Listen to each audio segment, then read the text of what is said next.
Folks, I'm having a panic attack about my business. My barbershop's total sales for March were 9,560 yuan, receipts from Alipay were 6,790, and payments from WeChat were 2,325. You see, after rent, utilities, and store expenses, the actual revenue in my hand is only over 3,000 yuan, or about $414. What can a man do with this amount of money? I still have to pay the mortgage. Since February 2nd, the haircut day in China, the business has been going from bad to worse. I don't know what to do anymore. On April 1st, I did 30 yuan or $4 in business. It was raining that day. Sometimes it's not a matter of whether I work hard or not. The point is that there is no one on the street, not even pedestrians. I wonder where all the people have gone. Today, I haven't gotten any business yet, and it's already, what time is it? Look, it's almost 2 p.m. and I haven't got one customer yet. If this keeps going on, we'll be closed for good. The extent of China's economic depression can be clearly seen in people's lives across the country, and the wave of business closures has officially begun. This is a driving school in an affluent city. The owner ran off and students gathered outside the school to protest and defend their rights on April 14, 2024. In China, driving schools usually collect fees from their students before the instruction.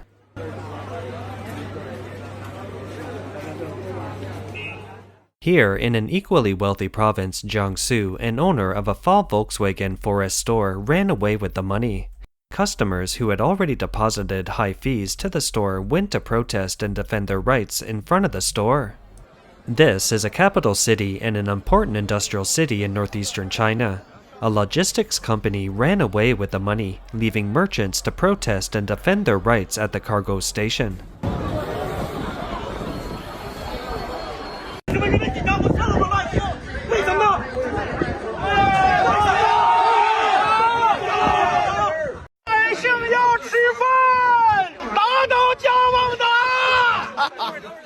On April 2nd, a well-known local supermarket chain, Foodie Supermarket, went bankrupt. Employees blocked the road in front of the supermarket to protest and defend their rights. The local media and officials haven't even reported on the story. It's rumored online that the bankruptcy of the supermarket is due to the owner's son transferring funds, such as vendor payments and government subsidies, out of China through a shell company.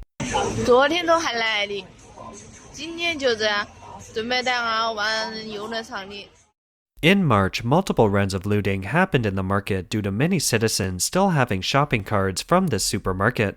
On the same day, the city government urgently cancelled the Tomb Sweeping Day holiday, and all municipal employees weren't allowed to use shopping cards to shop at Foodie Supermarket.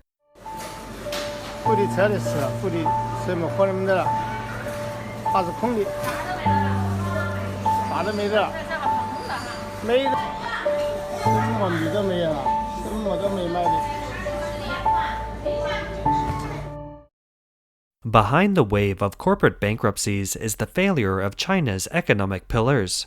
An important part of it is that China's land economy can no longer continue, and the real estate sector, a pillar industry, continues to deteriorate. In 2024, home prices in mainland China have plummeted, and despite major price cuts by homeowners, properties remain unsold.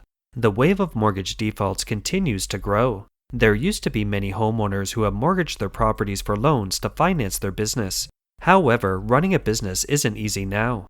Many who suffered heavy losses are facing default on their loan payments. Once a home loan defaults, they will face all kinds of troubles, such as bank debt collection and foreclosures. The good and happy life that the middle class once had will be a thing of the past. The same level of misery as a defaulted mortgage is when one encounters rotten-tailed unfinished buildings.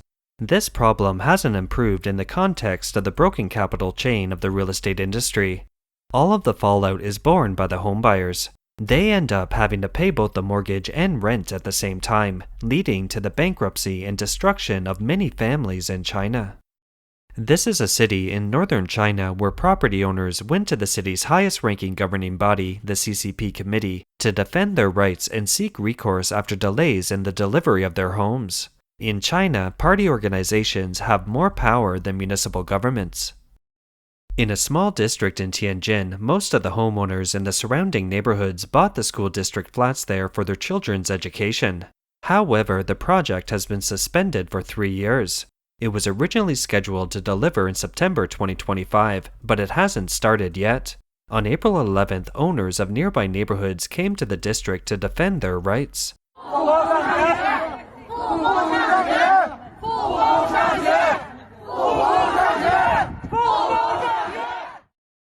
The emergence of a large number of rotten-tailed buildings in China is closely related to the corrupt banking system. Although the state has stipulated 2 principles that banks must abide by. Firstly, banks can't release funds without capping the roofs of the buildings constructed. However, virtually all banks release funds when the homeowners sign the contracts with the developers. Secondly, banks are required to set up special accounts for monitoring, and the money that homebuyers pay for the purchase can only be used for the construction of the project. In fact, the banks have failed to oversee the funds adequately, resulting in the developers diverting the funds for other purposes, causing the construction to be rotten-tailed or unfinished. Home buyers in China pay for their homes in full, including a down payment and a bank loan. The developer is the one who gets all the money for the house. Banks issue loans to home buyers who then use the homes which have not yet been delivered as collateral. So, there are a lot of rotten-tailed homeowners who go back to the bank to assert their rights. Here, in front of the Central Plains Bank building in Henan province, homeowners of rotten-tailed buildings gathered there to demand that the bank return their money for their homes. A woman at the scene took off her top and yelled at the bank to return the money.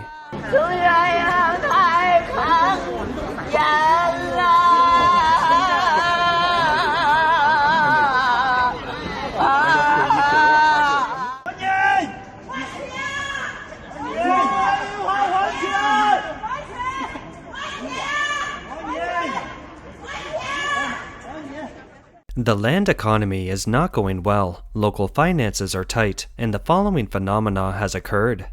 In a city in northwest China, local retired teachers went en masse to the county government and the petition bureau to defend their rights and demand that their social security be made up.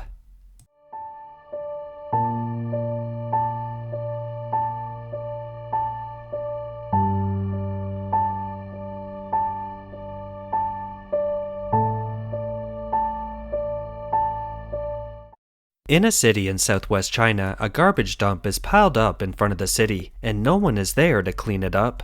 The reason is that the sanitation workers haven't been paid for 4 months.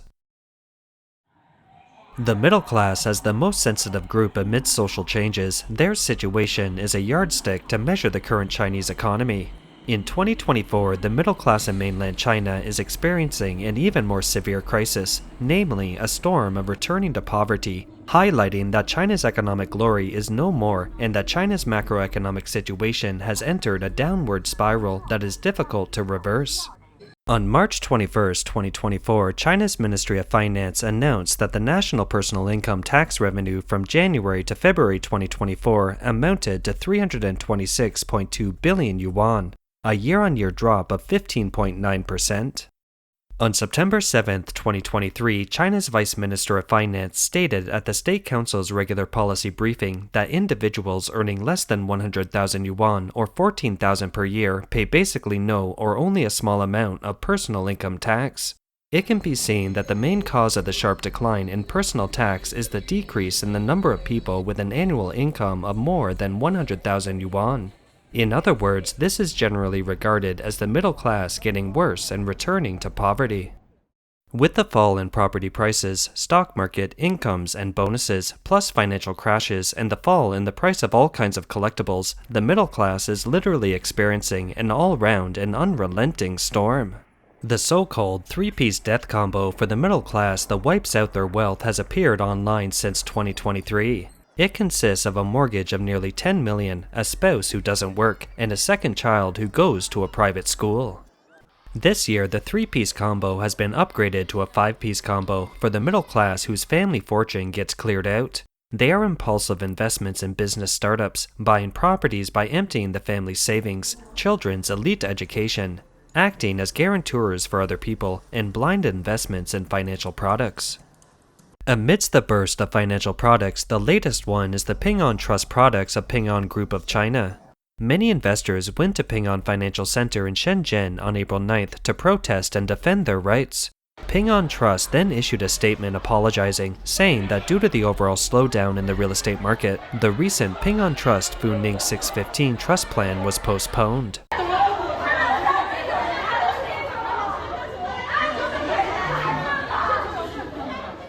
It isn't uncommon for middle-class families to see their wealth shrink. One Chinese financial media has published a new middle-class white paper for 7 consecutive years. It's widely attended to by the industry. In January 2024, the newly released New Middle Class White Paper defines the new middle class as follows. In 2023, the standard is to meet the following criteria. Annual personal income is higher than 120,000 yuan or 17,000. Annual household income is higher than 200,000 yuan or 28,000. And owning homes and vehicles. The paper shows that 43% of China's new middle-class households had their assets shrink in 2023, compared to 31% and 8% in 2022 and 2021, respectively. Bloomberg compiled data from recruitment platforms in January 2024 and found that employees in 38 major cities in China took record pay cuts, falling 1.3% year-on-year to $1,458 in the fourth quarter of 2023. It was the third consecutive quarterly decline and the longest period of decline since the data became available in 2016. In Beijing, wages decreased by 2.7% from a year ago in the fourth consecutive quarter of contraction. Salaries in the southern metropolis of Guangzhou fell 4.5%. We know that China's official online data is often embellished, and that those figures that could reveal China's economic decline will be modified, or else they are politically incorrect. That's why the accounts of people from different parts of mainland China are regarded as closer to the truth. According to People's Description Online, China's major corporations are cutting wages by about 10 to 15% in 2024, in addition to pay cuts from the previous 2 years. The pay cuts involve several industries populated by the middle class. It ranges from real estate and finance to civil servants, teachers, healthcare, and even the digital technology and new energy industries, which have grown rapidly in recent years but aren't immune to the pay cuts. In a video broadcast, Yo-Yo Notes, a media personality who describes herself as a representative of the entrepreneurial women across sectors, said that 2024 is just the beginning of the layoffs. For those who still fantasize about China's economic recovery and the end of US sanctions against the CCP, 2024 could be the best year in the next 5 years. The second wave of layoffs has slowly begun. Go check out the large factories in Hangzhou. They're laying off those highly paid people, including middle and upper management.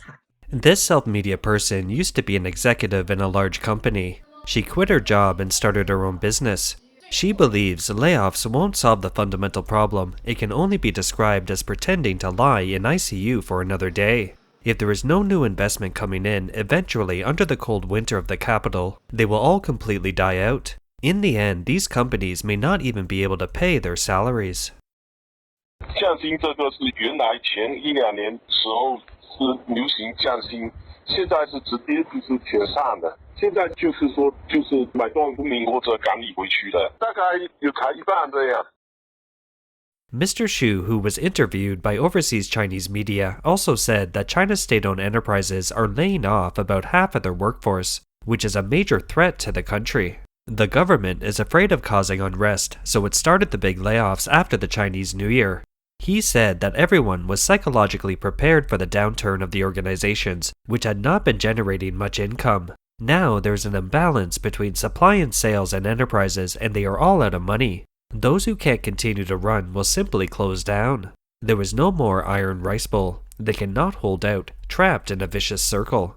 Needless to say, private enterprises are in an even more difficult situation.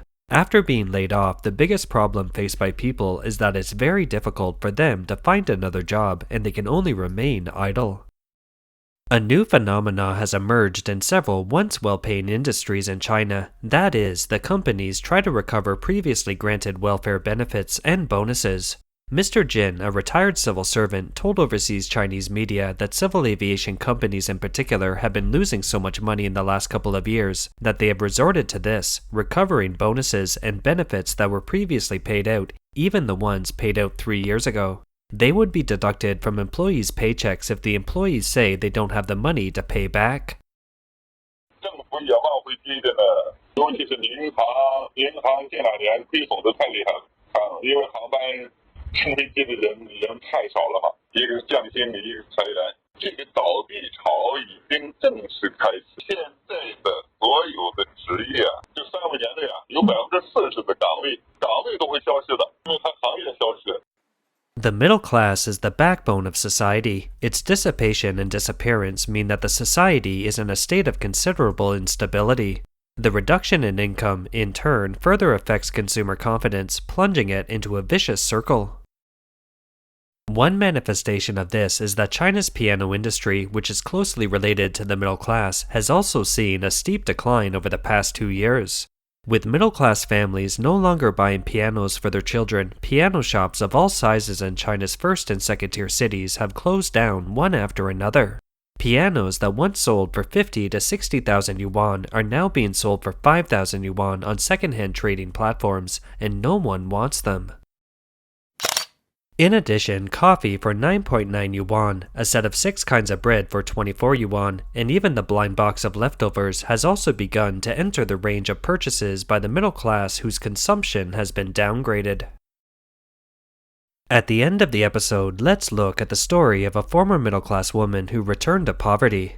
She is Miss Shea, the founder of the former online popular milk tea brand Yuan Zhen. She recounted her story on a social media platform recently. When her business was growing, Ms. Shea used to travel around the world with her children, thinking she was a winner in life.